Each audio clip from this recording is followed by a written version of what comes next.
کوئی فرار کرے یا نہ کرے بھائی ہم تو انتظار کریں گے. کہا کیوں؟ کس نے کہا تھا کہ آئیں گے؟ کہا خدا نے کہا کہ آئیں گے.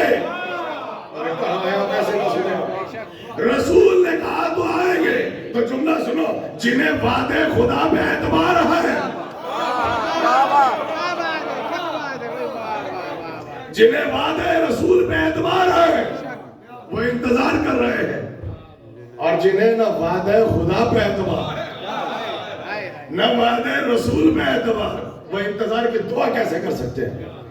یہ وعدہ دعویٰ ہمارا نہیں ہے کہ وہ آئیں گے، یہ دعویٰ نہیں ہے، وعدہ ہے.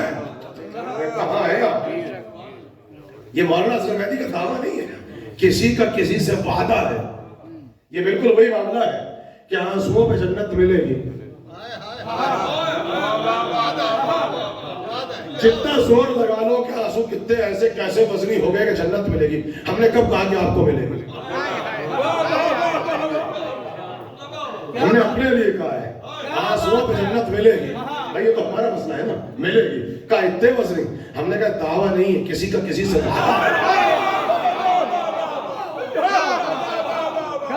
یہ کم مولانا اصغر مہدی نے کہا دعویٰ نہیں ہے، کسی کا کسی سے وعدہ ہے. معلوم ہے اگر اختلاف ہوگا میرے دعوے پہ نہیں ہوگا، اختیار فتح اختیار ولایت پہ ہوگا. اور جو اختیار ولایت کو چھوڑتے سب کچھ ہو سکتا ہے. صادق آل محمد کا شیعہ نہیں ہو سکتا. صادق آل محمد کا شیعہ نہیں ہو سکتا. اگر بہم میں بھی آ جائے کہ آنسو ہلکا ہے، تو آنسو نہیں دیکھو، نسبت دیکھو.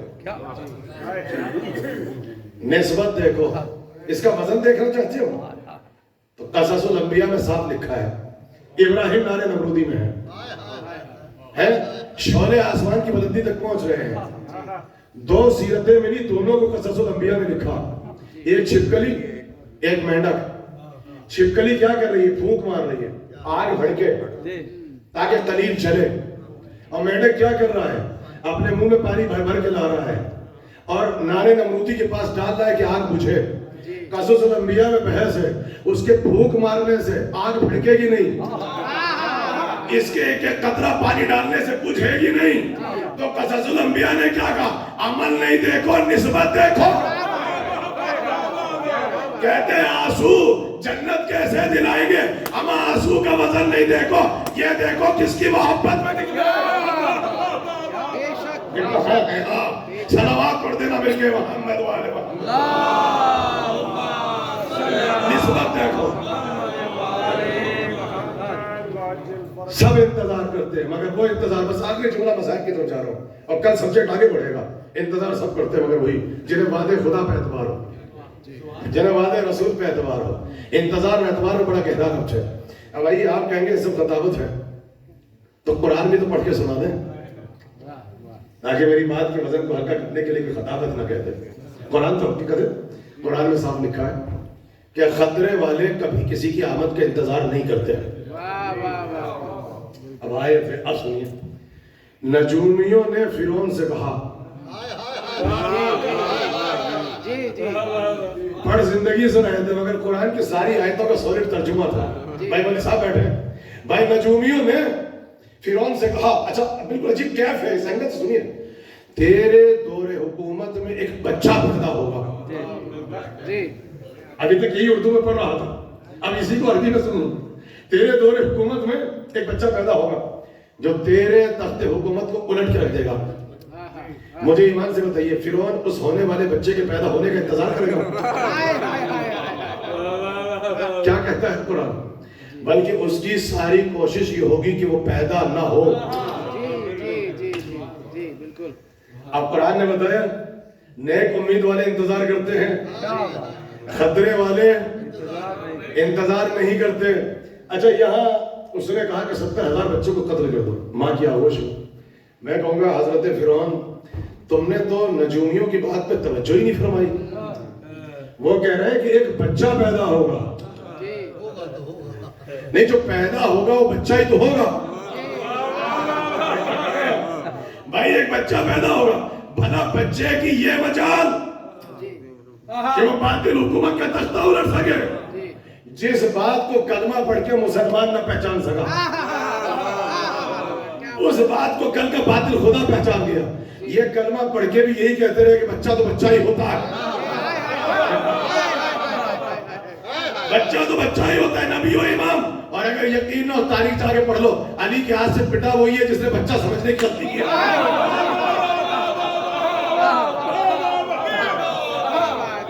جس بات کو یہ کلمہ پڑھ کے نہ سمجھ سکے, کل کے باطل خدا نے کافر ہو کے باطل ہو کے پہچان لیا. کہا کہ نہیں ہے بچہ, مگر یہاں والے بچوں کا انداز اور ہوتا ہے,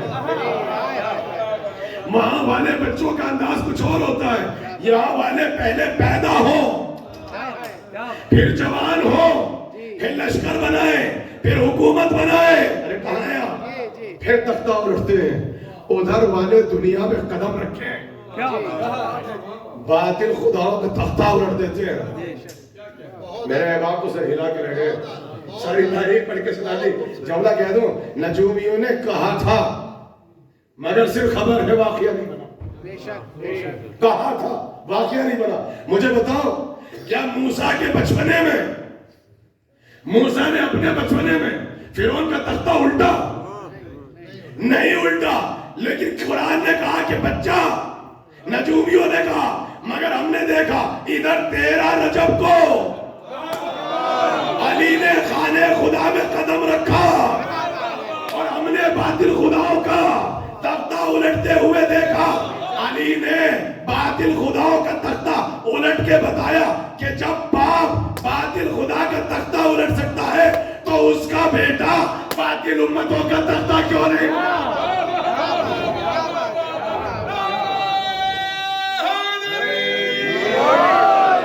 سمجھ میں آئی امام زمانہ کا اختیار الحکومت, جس کا باپ باطل حکومت کا تختہ الٹ سکتا ہے اس کا بیٹا باطل امتوں کا تختہ کیوں نہیں الٹ سکتا؟ بس زحمت تمام چکے, آج بہت زیادہ وقت ہو گیا ہے اور تاخیر بھی ہو گئی ہے, برآمد بھی ہے, ماتمداری بھی ہے, تو زیادہ زحمت نہیں دوں گا. بس یہ جملہ اور یہ سے ربط مصائب کی طرف چلا جاؤں گا. موسیٰ آ گئے دربار میں, بھائی فقرے موسیٰ تک پہنچنا ہے نا, دربار میں آ گئے.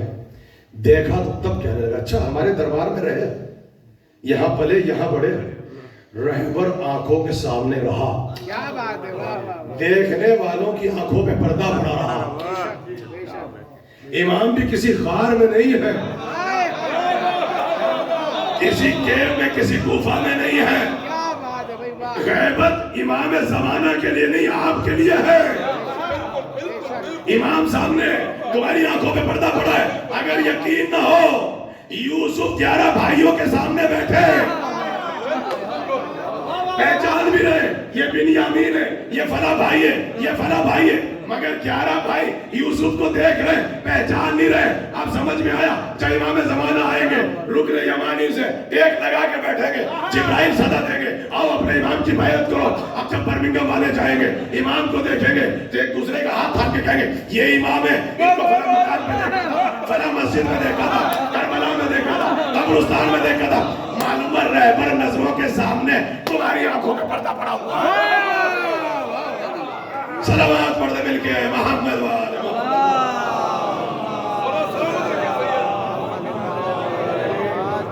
امام آپ کے ساتھ چلے. الحجت قبل الخلق والحجت بعد الخلق والحجت مع الخلق.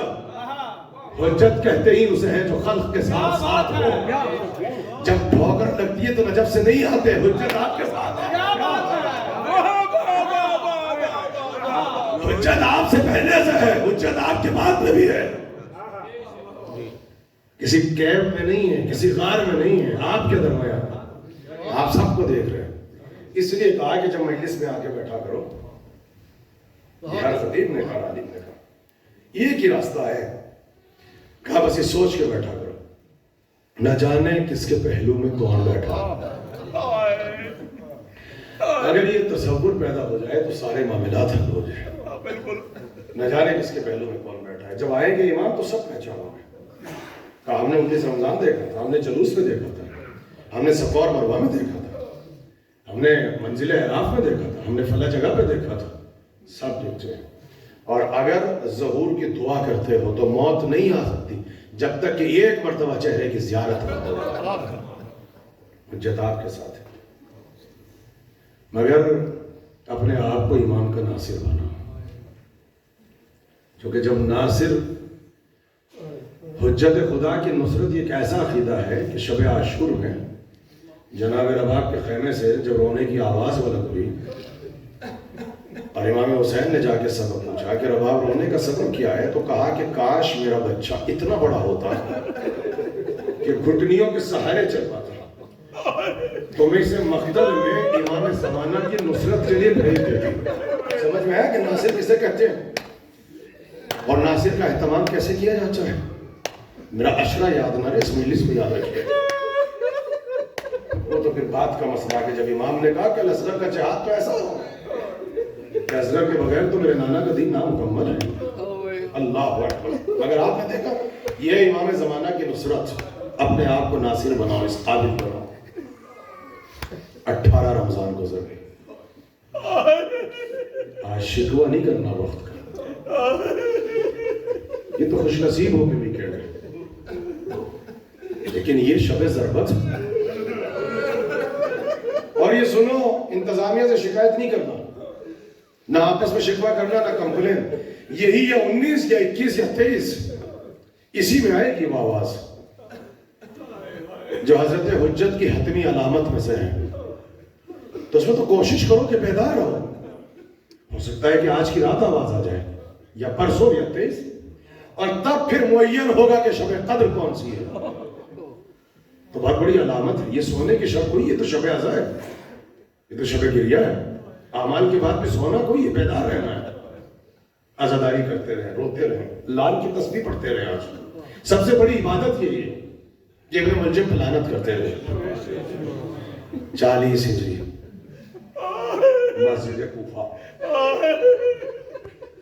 میں پڑھتا پڑھتا تھک جاؤں، مگر ہمارے گلے اور سینے تھک سکتے ہیں، ہماری محبتیں تو نہیں تھک سکتے. تصور کرتے مسجد کوفہ تک میں آپ کو پہنچا دوں گا. ہاں ایسے رہو جیسے آج زینب ام کلثوم ہوئی ہوگی، جیسے علی کے سارے بیٹوں نے آج ماتم کیا ہوگا، ایسے ماتم کرو. آج بھی ماتم کرنے والوں میں ایک بیٹا آج وہ بھی ماتم کر رہا ہوگا جس کے دونوں ہاتھ کٹے ہوئے ہیں. اللہ اکبر. آج جو ماتم کرو کوئی تماچے تو نہیں لگائے گا، کوئی دمے تو نہیں لگائے گا، کوئی بندشیں تو نہیں لگائے گا. جانتے ہو علی کو اپنی بیٹیوں سے کتنی محبت تھی. 36 ہجری آ گئی، علی مسجد کوفہ میں ہے، پہلا خطبہ ختم ہوا، امام حسن کو بلا لیا. بیٹا حسن، مجھے میری بیٹیاں بہت یاد آ رہی ہیں. بیٹیاں ویسے بھی باپ سے بہت نزدیک ہوتی ہیں. کہا بیٹا مجھے میری بیٹیاں بہت یاد آ رہی ہیں. حسن مدینے جاؤ، میری بیٹیوں کو کوفے لے آؤ. 36 ہجری. اور جب حسن چلے تو کہا حسین تم بھی جاؤ، عباس تم بھی جاؤ، محمد حنفیہ تم بھی جاؤ. مگر حسن جب زینب کو لے کر آنا تو سواری کو دروازے پہ ٹھہرائے رکھنا. شہر کوفہ میں جب تاخیر کرنا تو رات ہونے کا انتظار کرنا.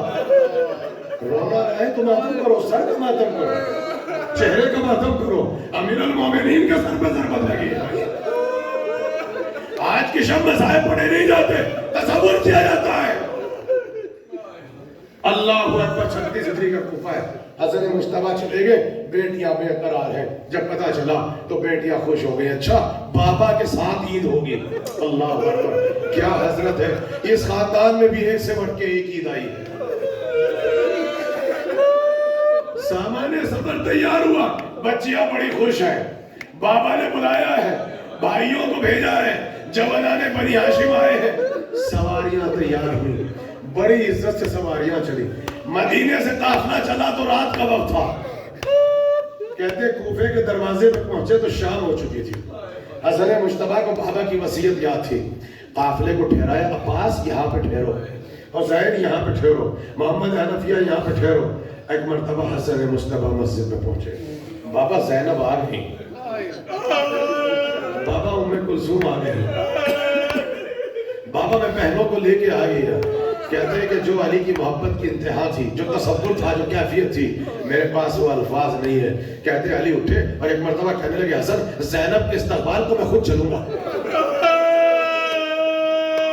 بیٹا میں زینب کی سواری کو لے کے نہ آنا، میں اپنی بیٹی کو خود کوفے میں دے کر آؤں گا. کیا عزت ہے زینب کی، کیا وقار تھا زینب کا، کیا مرتبہ تھا زینب کا. علامہ اظہر حسن زیدی قال اللہ مقامہ تاریخ خطابت کا سب سے بڑے پلر گزرے. کہتے ہیں کہ کربلا میں جو جس کی صفت تھی اللہ نے اس کا اسی صفت سے امتحان لے لیا. حسین کو پیاس بہت لگتی تھی، اللہ نے پیاس سے امتحان لیا. عباس کے پاس شجاعت بہت تھی، شجاعت سے امتحان لیا. زین العابدین کے پاس غیرت بہت تھی، غیرت سے امتحان لیا. اور رونے والوں، ارے زینب علی کی بیٹیوں میں حیا بہت تھی.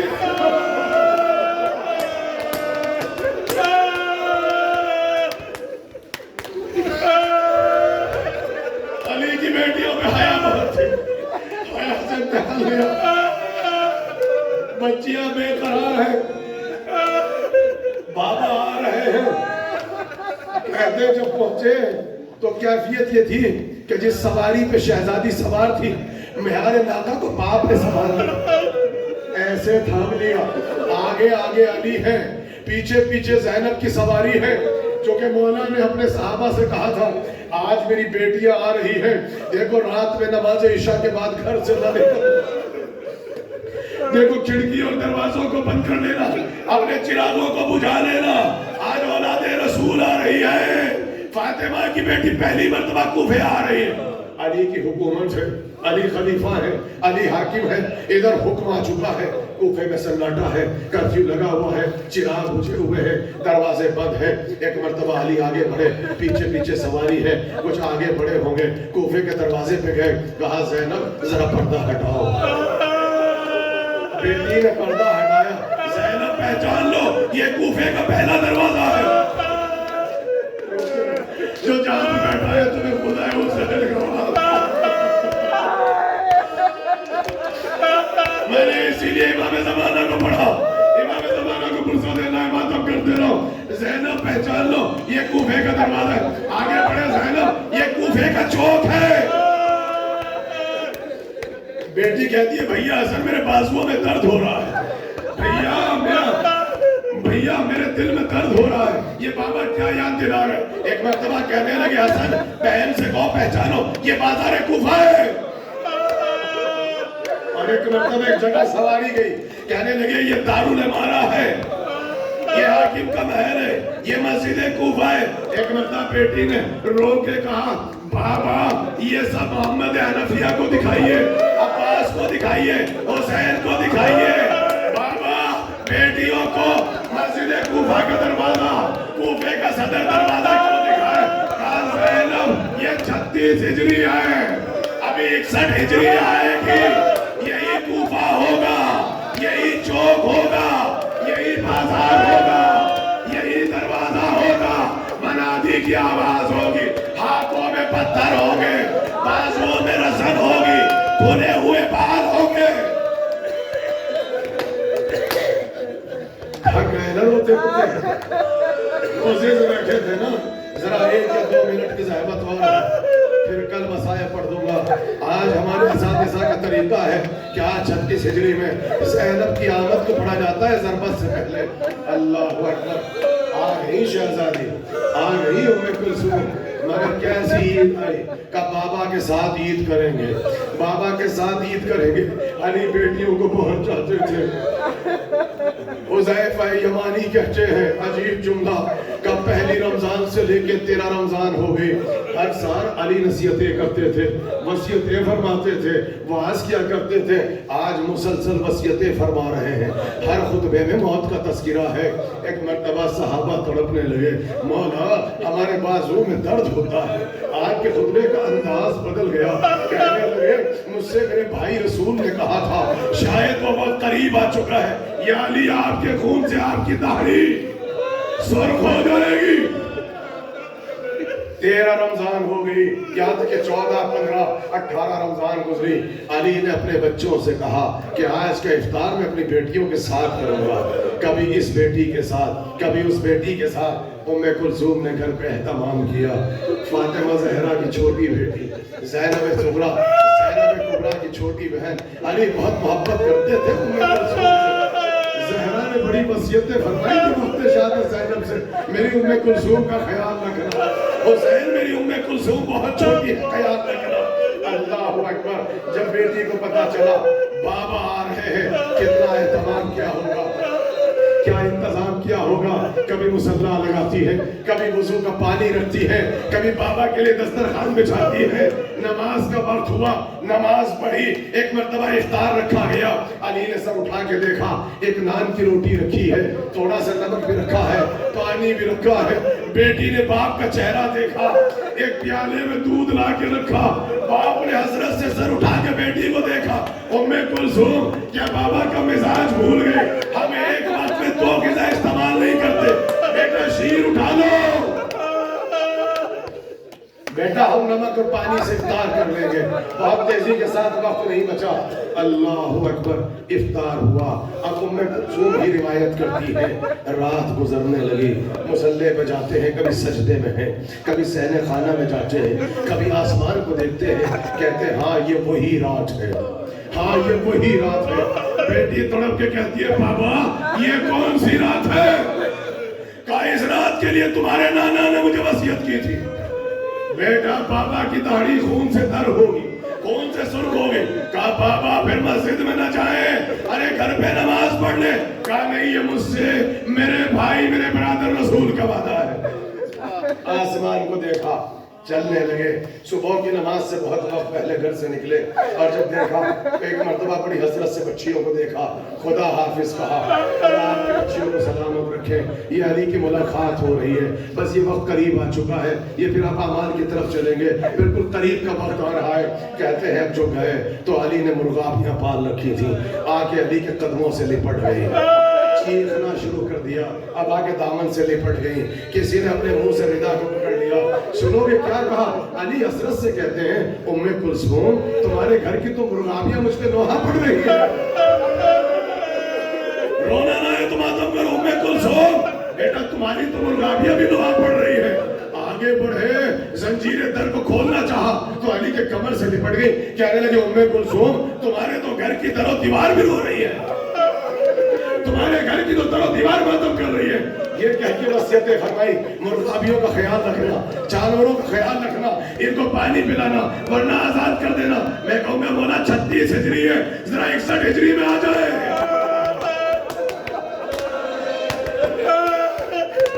آپ کی پوتی سکینہ مسجد کوفہ کے سامنے، دادا علی میں ابھی تک پیاسی ہوں، بابا مجھے پیاس ہلاک کر دے گی.